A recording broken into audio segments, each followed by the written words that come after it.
உங்க வீட்டோட பூஜை அறையில இருக்கக்கூடிய மகாலட்சுமி போட்டோக்கு இந்த ஒரு பூவை மட்டும் வச்சு பாருங்க. போதும் போதும்னு சொல்ற அளவுக்கு பணம் குவியும்.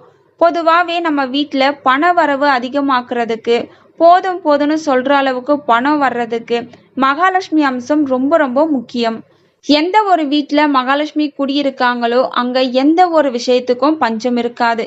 எல்லா விதமான செல்வங்களுக்கும் மகாலட்சுமி போட்டோ அப்படிங்கிறது விதவிதமான கலர்கள்ல கிடைக்கும்.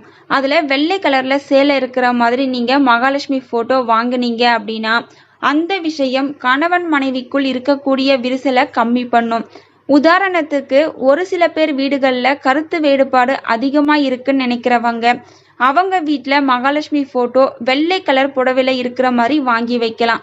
வீட்ல கண் திருஷ்டி அதிகமா இருக்கு, எதிரிகள் தொல்லை அதிகமா இருக்குன்னு நினைக்கிறவங்க மகாலட்சுமி போட்டோல பச்சை கலர்ல புடவை இருக்கிற மாதிரி நீங்க வாங்கி வைக்கிறது இன்னும் சிறப்பு. அதே மாதிரி மகாலட்சுமி போட்டோ மட்டும் இல்ல, உங்க வீட்ல பூஜை அறையில இருக்கக்கூடிய எந்த ஒரு சுவாமி புகைப்படத்தையும் தொடச்சி சுத்தம் பண்றதுக்கு ஒரு வழிமுறை இருக்கு. சாதாரணமா தண்ணீர் தொட்டு துடைக்காம ரோஸ் வாட்டர் பன்னீர் இருக்கு இல்லையா, அதுல ஒரே ஒரு துளி எடுத்துக்கோங்க. அந்த ஒரு துளி பன்னீர் எடுத்து உங்க வீட்டோட சுவாமி படங்களையும் சுவாமி சிலைகளையும் தொடச்சிங்க அப்படின்னா உங்க பூஜை அறை முழுக்க அந்த பன்னீரோட வாசனை ஒரு தெய்வீக எண்ணத்தை ஏற்படுத்தி கொடுக்கும். அதுக்கப்புறமா மகாலட்சுமி போட்டோ இல்ல சாமி சிலைகளுக்கு பொட்டு வைக்கும் போது சந்தனம் கூட கொஞ்சமா பச்சை கற்பூரத்தையும் ஜவ்வாதையும் கலந்து பொட்டு வச்சு அதுல குங்குமம் வைங்க. இது உங்க வீட்ல மகாலட்சுமி போட்டோவை நீங்க பராமரிக்கும் முறை. அடுத்ததா இப்ப சொல்லக்கூடிய இந்த ஒரு பூவை மகாலட்சுமி போட்டோவுக்கு நீங்க படைக்கலாம். அது என்ன பூ அப்படின்னா ரொம்ப எளிதாக கிடைக்கக்கூடிய மருதாணி பூ.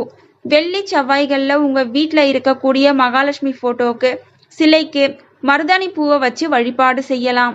மகாலட்சுமி 108 பொருட்கள்ல வாசம் செய்யறாங்க. அதுல ஒரு முக்கியமான பொருள் தான் மருதாணி. அதனாலதான் சுப நிகழ்ச்சிகளுக்கு மருதாணி போட சொல்றாங்க. அப்படிப்பட்ட மகத்துவம் வாய்ந்த மருதாணி பூவு வெள்ளி மற்றும் செவ்வாய்க்கிழமைகளில் உங்க வீட்ல இருக்கக்கூடிய மகாலட்சுமிக்கு பூஜை பண்ணுங்க.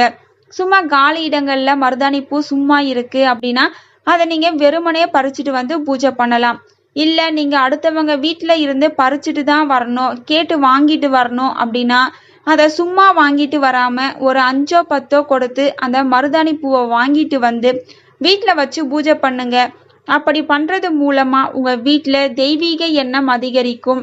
அது மட்டும் இல்லாம மகாலட்சுமி நடமாட்டம் அதிகரிக்கும். மகாலட்சுமி நடமாட்டம் அதிகமாச்சு அப்படின்னா அந்த வீட்ல எந்த பிரச்சனையும் இருக்காது. போதும் போதும்னு சொல்ற அளவுக்கு பண வரவு அதிகமா இருந்துட்டே இருக்கும். உங்க வீட்லயே மருதாணி செடி இருக்கு அப்படின்னு நினைக்கிறவங்க மருதாணி பூவை தினமும் கூட நீங்க மகாலட்சுமிக்கு படைக்கலாம். இன்னொருத்தட்ட வாங்கிட்டு வரணும் இல்ல பறிச்சுட்டு வரணும் அப்படின்னா வெள்ளி செவ்வாயில முயற்சி பண்ணி பாருங்க, நல்லதே நடக்கும். தேங்க்யூ ஃபார் வாட்சிங்.